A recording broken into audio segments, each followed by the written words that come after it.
والحاضرون الكرام، أريد في هذه الحفلة الميمونة المباركة أن ألقي أمامكم خطبة وجيزة حول الموضوع وما أرسلناك إلا رحمة للعالمين. انتهاذا هذه الفرصة الثمينة الغالية، إخواني وأحبائي، إن هذه شهادة تاريخية لا ترد، وحقيقة لا تجحد، وكلمة لا تنكر، أن الرسالة المحمدية هي الرسالة الأبدية السرمدية من رسالات الله التي جعلها للناس كافة، أحمرهم وأصفرهم، أبيضهم وأسودهم، عربا كانوا أو عجما، لأنها هي الرسالة الوحيدة التي أعلنت أن الدنيا خلقت لكم وأنكم خلقتم للآخرة، وأن الأمم على اختلاف طبقاتها ومستواها سواسية كأسنان المشط في نعم الله وآلائه، وأمر نبيه أن يعلن مجلجلا مدويا: لا فضل لعربي على عجمي ولا لعجمي على عربي إلا بالتقوى، كلكم من آدم وآدم خلق من التراب. أيها الحاضرون الأجلة، إن الرسالة السابقة التي جاءت من قبل بعثة نبينا صلى الله عليه وسلم كانت مختصة بزمن أو مكان، وكل كتاب سماوي وصحيفة إلهية نزلت كانت مختصة بقوم أو شعب، وكل دعوة جاءت بها الأنبياء السابقون كانت لمنطقة أو سقع أو لبلاد وقطر.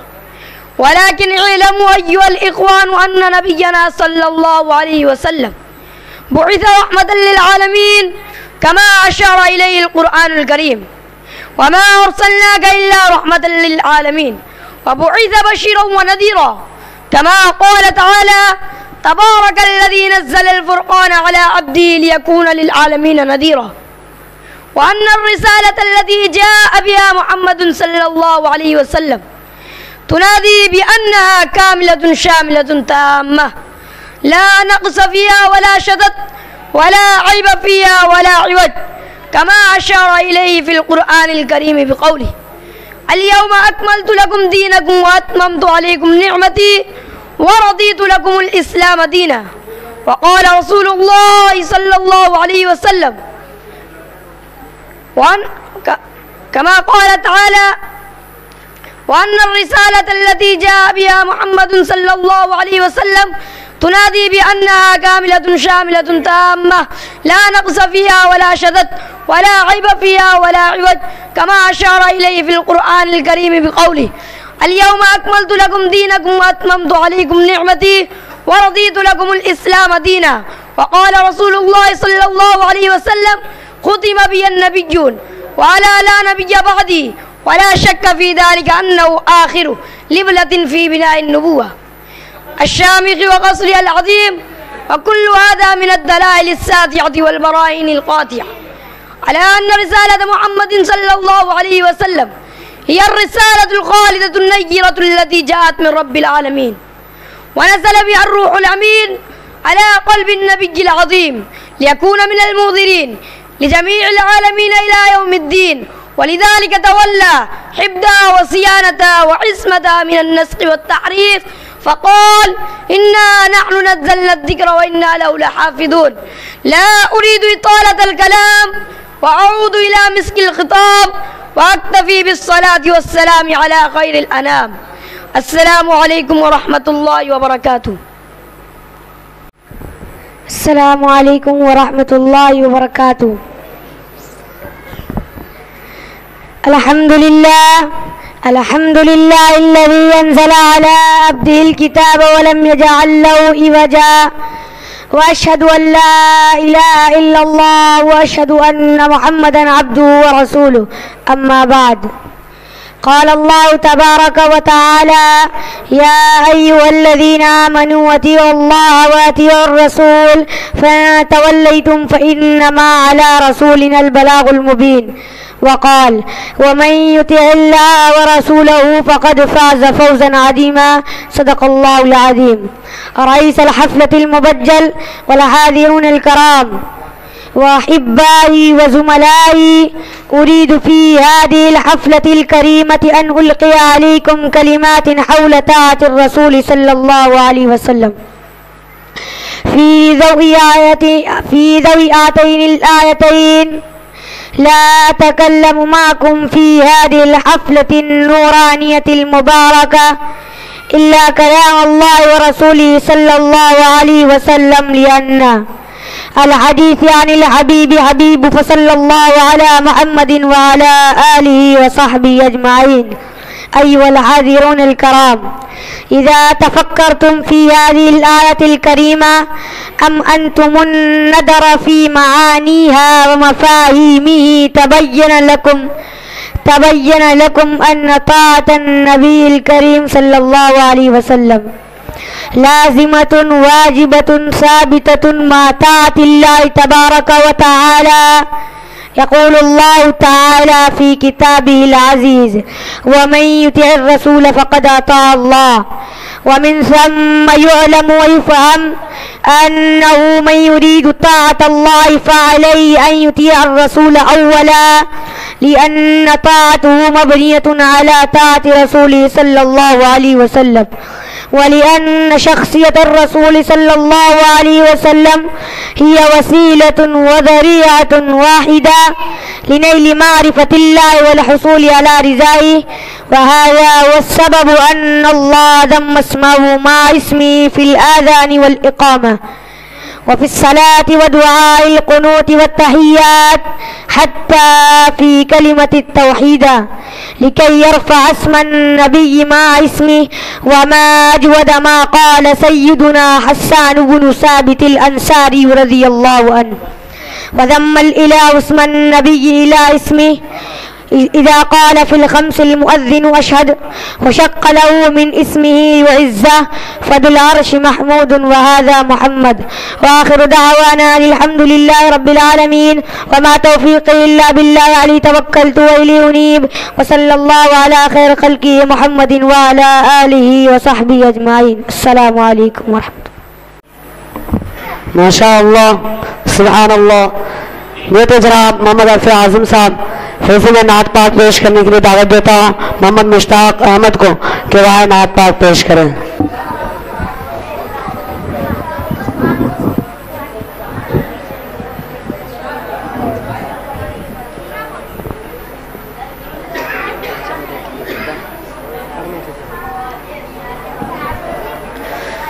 السلام علیکم ورحمۃ اللہ وبرکاتہ.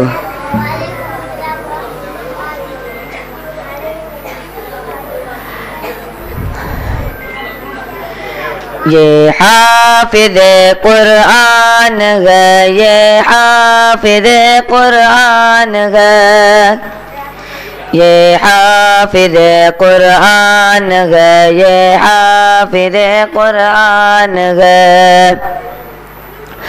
اللہ کا فرمان ہے، یہ حافظ قرآن ہے. آقا کے جو مہمان ہے، یہ حافظ قرآن ہے. اللہ کا فرمان ہے، یہ حافظ قرآن ہے. آقا کے جو مہمان ہے، یہ حافظ قرآن ہے. جیسا اتارا ہے گیا محفوظ ہے یہ آج بھی. قرآن کے الفاظ بھی، حرکات اور سکنات بھی.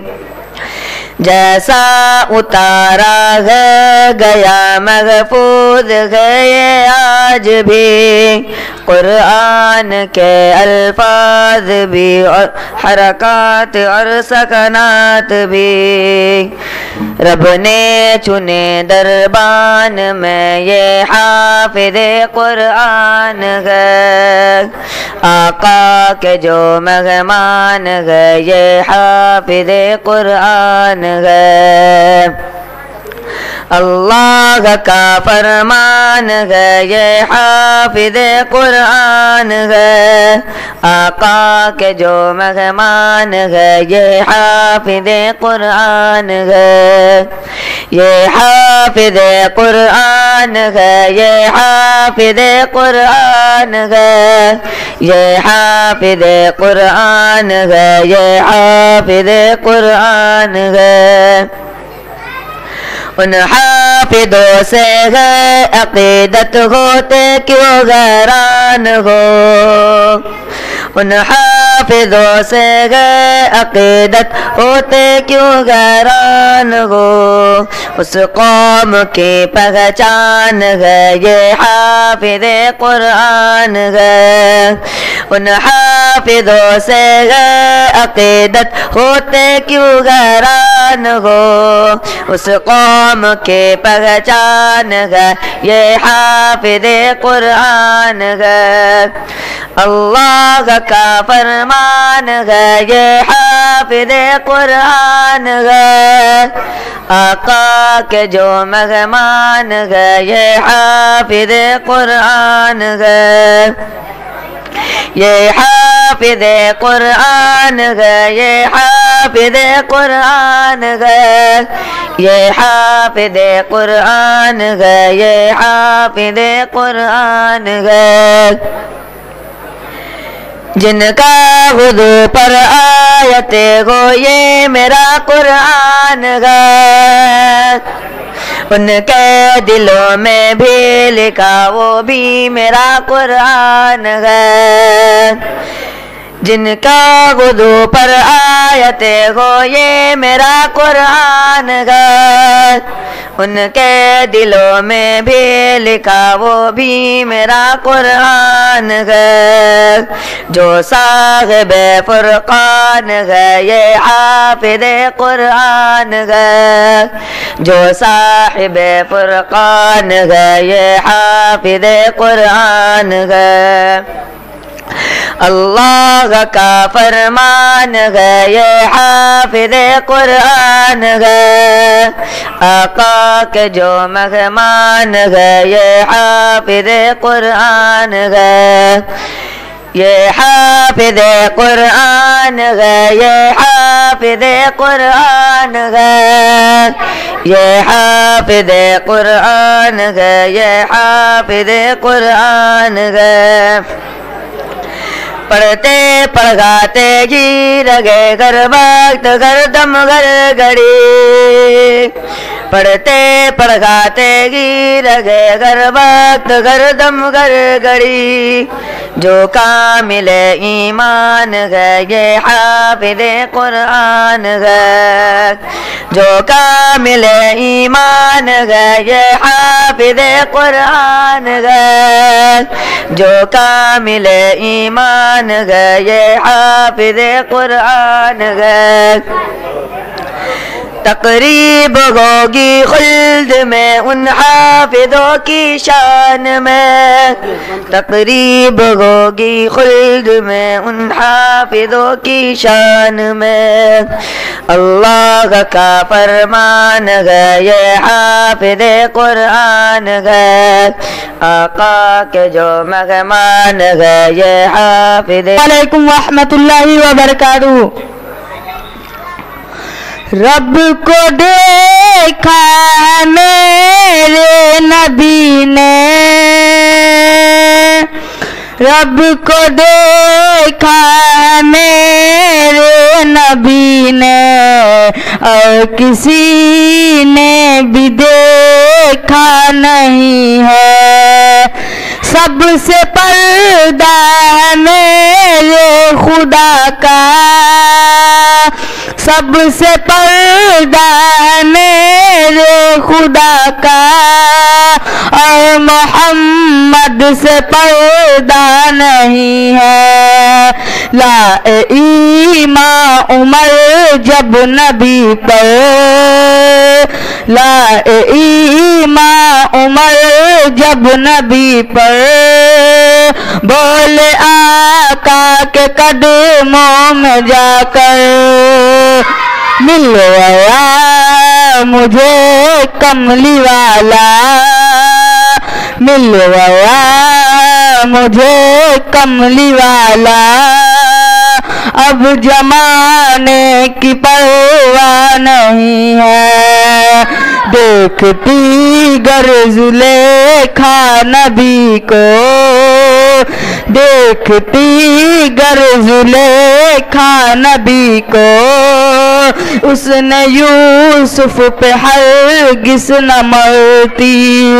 میرے پیارے نبی جیسا جلوہ، میرے پیارے نبی جیسا جلوہ، اس نے یوسف نے پایا نہیں ہے۔ آپ کے جیسا اب تک جہاں میں مصطفیٰ کوئی آیا نہیں ہے۔ آپ کے جیسا اب تک جہاں میں مصطفیٰ کوئی آیا نہیں ہے۔ اب کہیں دل نہیں لگ رہا ہے، اب کہیں دل نہیں لگ رہا ہے، تب جانے کو دل رو رہا ہے۔ موت آئے مدینے میں امجد، موت آئے مدینے میں امجد، اور کوئی بھی تمنا نہیں ہے۔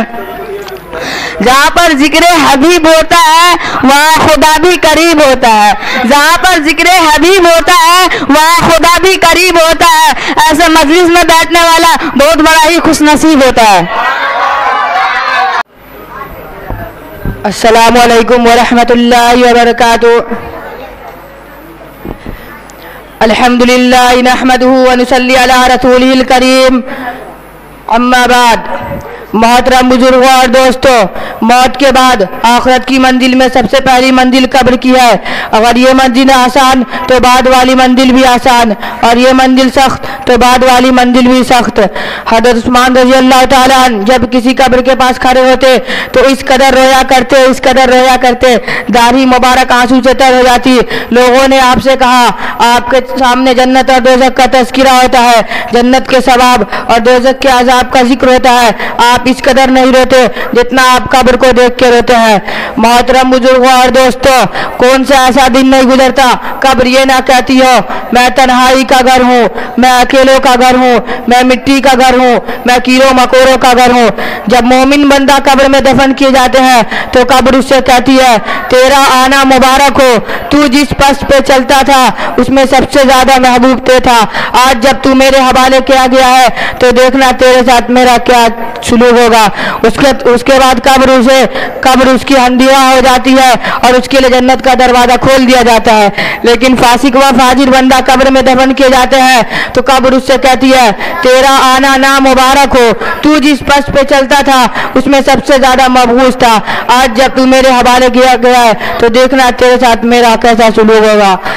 اس کے بعد قبر اسے اس طرح نچوڑتی ہے دائیں سائڈ کی پسلیاں بائیں سائڈ کی پسلیوں میں اور بائیں سائڈ کی پسلیاں دائیں سائڈ کی پسلیوں میں گھس جاتے ہیں اور اس پر 70 عذاب نازل کر دیے جاتے ہیں، جن کا حال یہ ہوتا ہے ایک بار زمین پر پھونک مار دے تو قیامت تک زمین پر کچھ نہیں اگ سکتا۔ محترم بزرگوں اور دوستوں، رسول اللہ صلی اللہ علیہ وسلم فرماتے ہیں انما القبر وضعۃ من ریاض الجنۃ یا حفر من الحفر النار، قبر جنت کے باغوں میں سے ایک باغ ہے اور دوزخ کے گھروں میں سے ایک گھرا، یعنی نیک بندوں کے لیے قبر جنت کا باغ بن جاتی ہے اور بدکاروں کے لیے دوزخ کا گھرا۔ یہ تو انسان پر مسلط ہے کہ وہ اپنی قبر کو جنت کا باغ بنائے یا دوزخ کا گھرا، بذات نہ خود قبر جنت کا باغ ہے نہ دوزخ کا گھرا، انسان کا عمل ہی اپنی قبر کو جنت کا باغ بناتی ہے یا دوزخ کا گھرا۔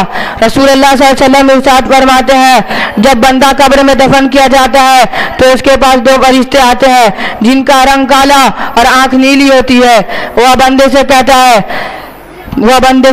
ہے ماں ربو کا، تمہارا رب کیا ہے، ماں دینو کا، تمہارا دین کیا ہے، ماں کنت تقول فی ھذا الرجل محمد، تم محمد صلی اللہ علیہ وسلم کے بارے میں کیا عقیدہ رکھتے ہو۔ بندہ نیک ہوتا ہے تو کہتا ہے میرا رب اللہ ہے، میرا دین اسلام ہے، میرے نبی محمد مصطفیٰ صلی اللہ علیہ وسلم ہے جسے اللہ نے حق کے ساتھ مبعوث فرمایا۔ حکم ہوتا ہے کہ اس کے لیے جنت کا لباس عطا کیا جائے اور جنت کا دروازہ کھول دیا جائے اور جنت کی کھڑکیاں کھول دیا جائے جہاں سے جنت کی ٹھنڈی ٹھنڈی ہوا ہے۔ لیکن فاسق و فاجر بندہ ہر سوال کے جواب میں کہتا ہے لا حدری، ہاں افسوس میں کچھ نہیں جانتا، حکم ہوتا ہے کہ اس کے لیے دوزخ کا لباس عطا کیا جائے اور دوزخ کا دروازہ کھول دیا جائے، چنانچہ دوزخ کی گرم گرم ہوائیں آنے لگتی ہے اور قبر اسے اس طرح تنگ کرتی ہے دائیں سائڈ کی پسلیاں بائیں سائڈ کی پسلیوں میں اور بائیں سائڈ کی پسلیاں دائیں سائڈ کی پسلیوں میں گھسنے لگتے ہیں ایک اندھا اور بہرا فرشتہ اس کے عذاب کے لیے آتا ہے، ایک اندھا اور ایک بہرا فرشتہ اس کے عذاب کے لیے آتا ہے جس کے ہاتھ میں لوہے کی گرم راڈ ہوتی ہے، وہ بندہ کو اس طرح پیٹتا ہے اس کے چیخنے اور چلانے کی آواز جن اور انسان کے علاوہ ساری مخلوق سنتی ہے۔ اسی چند باتوں میں اپنی تقریر ختم کرتا ہوں، وآخری دعوانا الحمدللہ رب العالمین، السلام علیکم ورحمۃ اللہ وبرکاتہ۔ صاحب کو کہ وہ تقریر پیش کرے، مولانا محمد عفان صاحب تقریر پیش کریں۔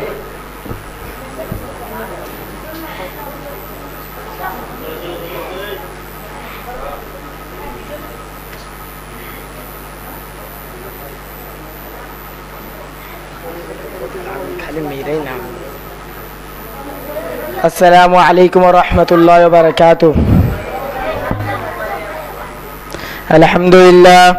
الحمد للہ وکفی وسلام علی عباد الذین اصطفی، اما بعد فاعوذ باللہ من الشیطان الرجیم، بسم اللہ الرحمن الرحیم، کل نفس ذائقۃ الموت، صدق اللہ العظیم۔ صدر محترم حاضرین جلسہ، موت ہر جاندار کے لیے کتنا خطرناک اور بھیانک لفظ ہے۔ موت سے ہر شخص بھاگتا ہے، موت کے تلخ جام کو کوئی پینا نہیں چاہتا۔ موت جو ایک حقیقت ہے مگر کوئی ہے جو اس حقیقت سے آنکھیں ملا سکے؟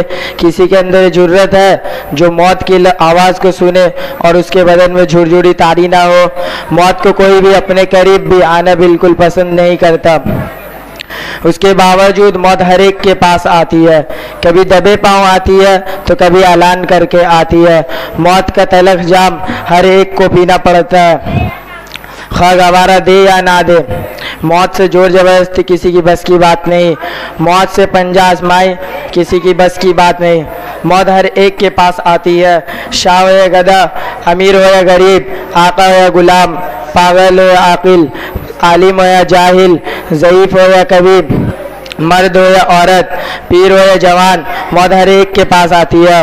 محل میں زندگی بسر کرتا ہو، پھوس کی جھونپڑی میں، شہر کا واسی ہو یا دیہات کا رہنے والا ہو، جنگل و بیابان میں رہتا ہو یا آباد مقامات میں رہتا ہو، موت ہر ایک کے پاس آتی ہے۔ موت کی گرفت سے کوئی آزاد نہیں ہے اور موت سے کوئی بھاگ نہیں سکتا۔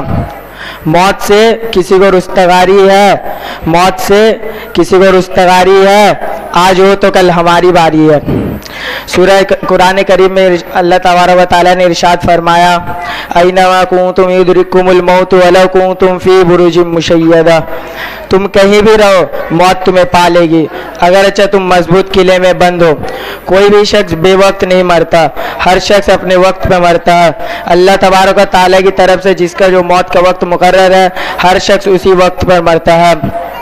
قرآن کریم میں ارشاد ہے کہ لِكُلِّ أُمَّةٍ أَجَلٌ فَإِذَا جَاءَ أَجَلُهُمْ لَا يَسْتَأْخِرُونَ سَاعَةً وَلَا يَسْتَقْدِمُونَ، ہر گروہ کے لیے موت کے ایک الگ وقت مقرر ہے، جب ان کا وقت آتا ہے تو نہ ایک ساعت آگے ہوتا ہے نہ ایک ساعت پیچھے ہوتا ہے۔ ایک دوسری جگہ ارشاد ہے کہ وَمَا كَانَ لِنَفْسٍ أَن تَمُوتَ إِلَّا بِإِذْنِ اللَّهِ كِتَابًا مُؤَجَّلًا، اللہ کے حکم اور اللہ کے فیصلے کے بغیر کوئی مر نہیں سکتا۔ اگر کوئی شخص موت سے اسی لیے نہیں بچ سکتا کہ وہ اپنے مکان میں پناہ گاہ بخش میں چھپا ہوا تھا، اور کوئی شخص اسی لیے نہیں مر سکتا کہ وہ میدان جنگ میں موت سے پنجہ آشمائی لڑ رہا تھا۔ موت اگر آتی ہے تو گھر میں بیٹھے بیٹھے آتی ہے اور مسوری میں لیٹے لیٹے آتی ہے۔ موت اگر نہ آتی ہے تو میدان جنگ میں موت کے گرم بازاری میں بھی نہ آتی ہے۔ سورہ آل عمران میں منافقین کا قول نقل کرتے ہوئے ارشاد ربانی ہے کہ الذین قالوا لاخوانہم وقعدوا لو اطاعون ما قتلوا قل فادرؤوا عن انفسکم الموت ان کنتم صادقین، یہ وہ لوگ ہیں جو خود تو بیٹھے رہے اور جو لوگ قتال میں گئے ان کے متعلق کہا کہ وہ اگر ہماری بات مانتے تو نہ مارے جاتے۔ یعنی اگر تم اپنے اس دعوے میں سچے ہو کہ میدان جنگ میں جانے کی وجہ سے فلا مارے گئے، اگر وہ تمہاری طرح میدان جنگ میں نہ جاتے، میدان لڑائی کے میدان میں نہ جاتے تو نہ مارے جاتے، تو تم میدان جنگ میں گئے نہیں، اب اپنے آپ کو موت کے چنگل سے بچا سکو تو بچا لو۔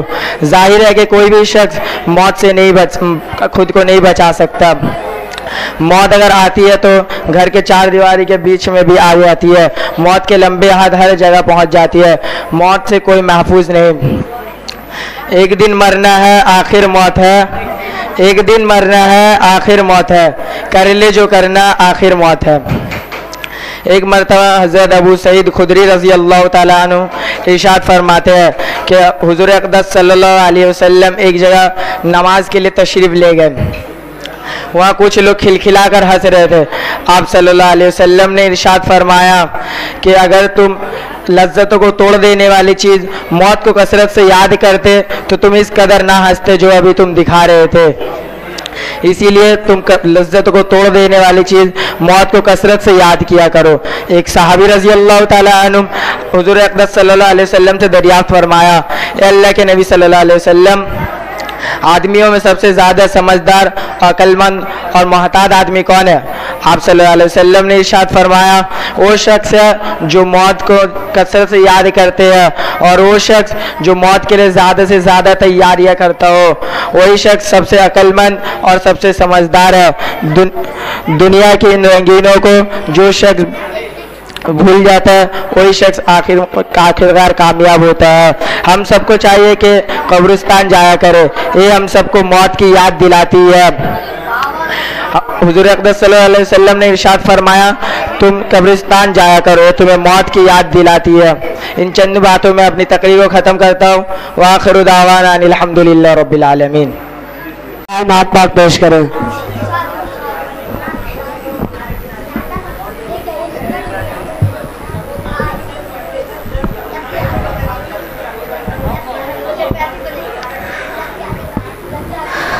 السلام علیکم ورحمۃ اللہ وبرکاتہ.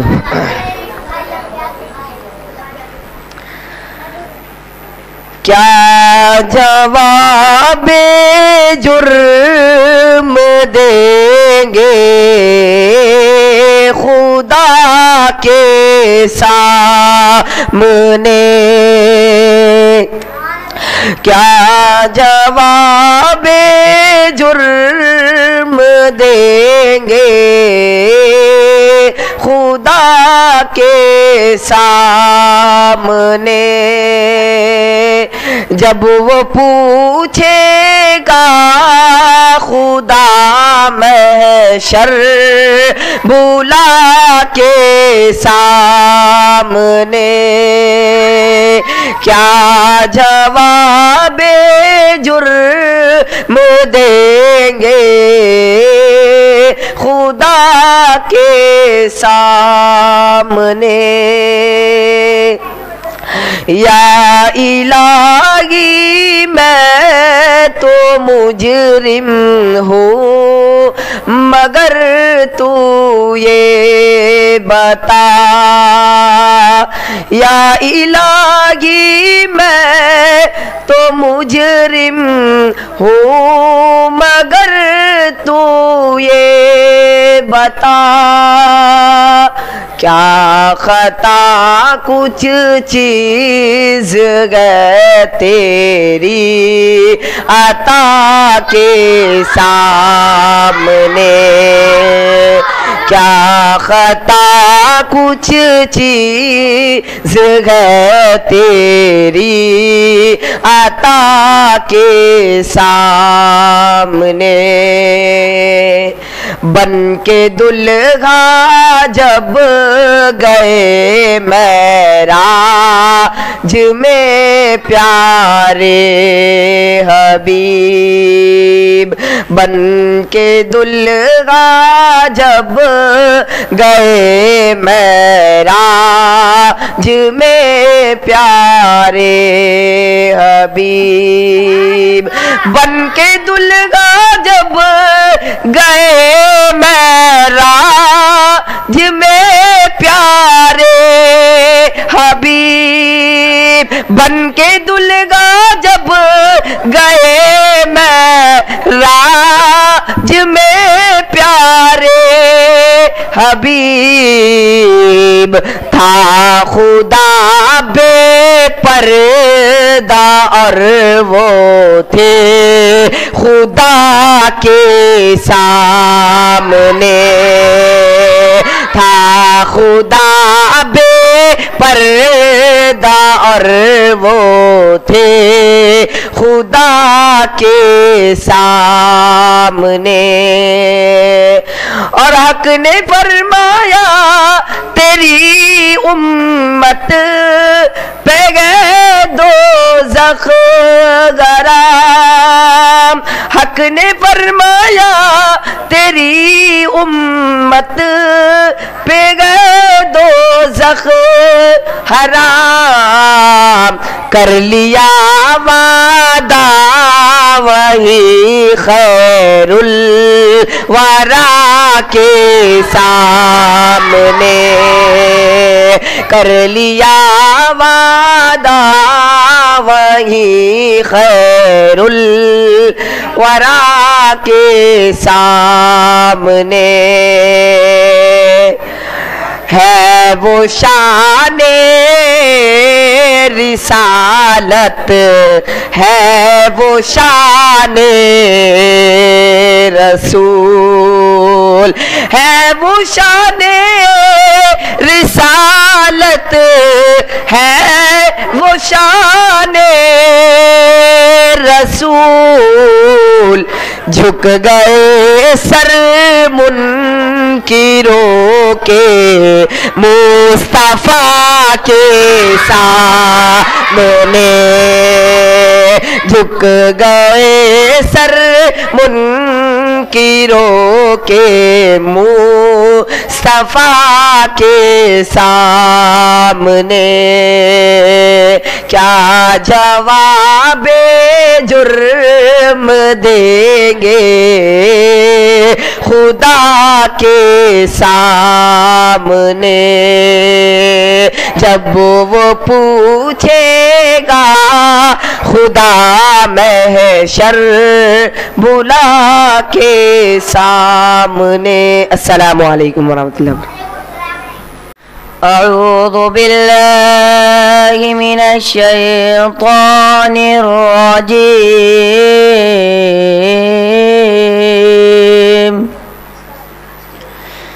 بسم الله الرحمن الرحيم.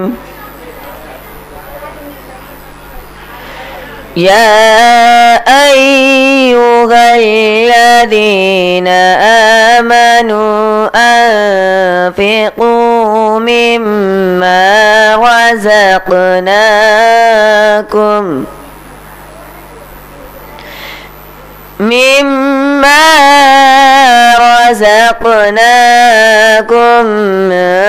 قبل أن يأتي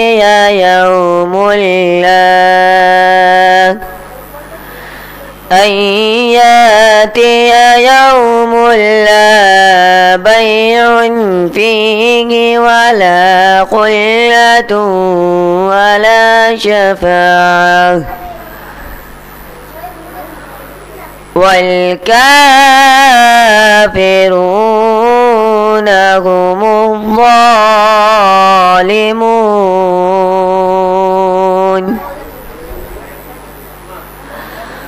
الله لا إله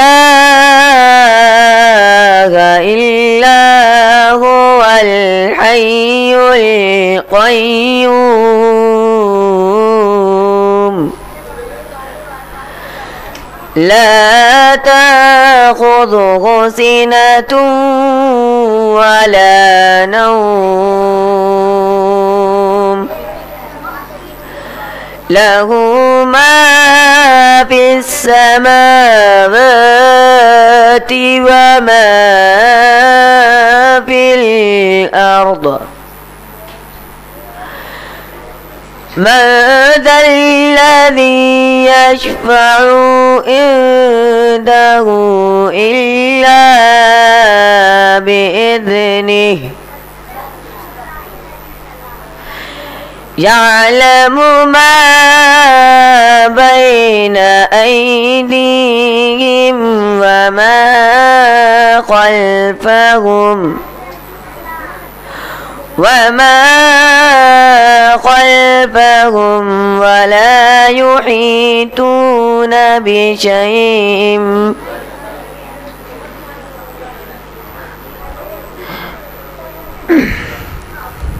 يعلم ما بين أيديهم وما خلفهم ولا يحيطون بشيء من علمه إلا بما شاء وسع كرسيه السماوات والأرض ولا يعوده حفظهما وهو العلي العظيم. لا إكراه في الدين قد تبين الرشد من الغي.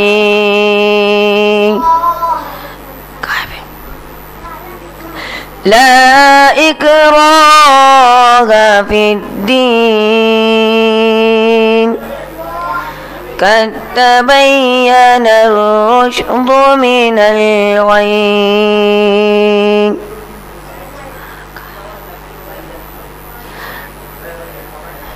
فمن يكفر بالطاغوت ويؤمن بالله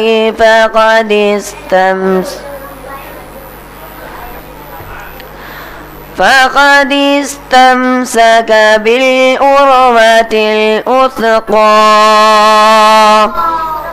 لا انفصام لها والله عليم حكيم والله سميع عليم صدق الله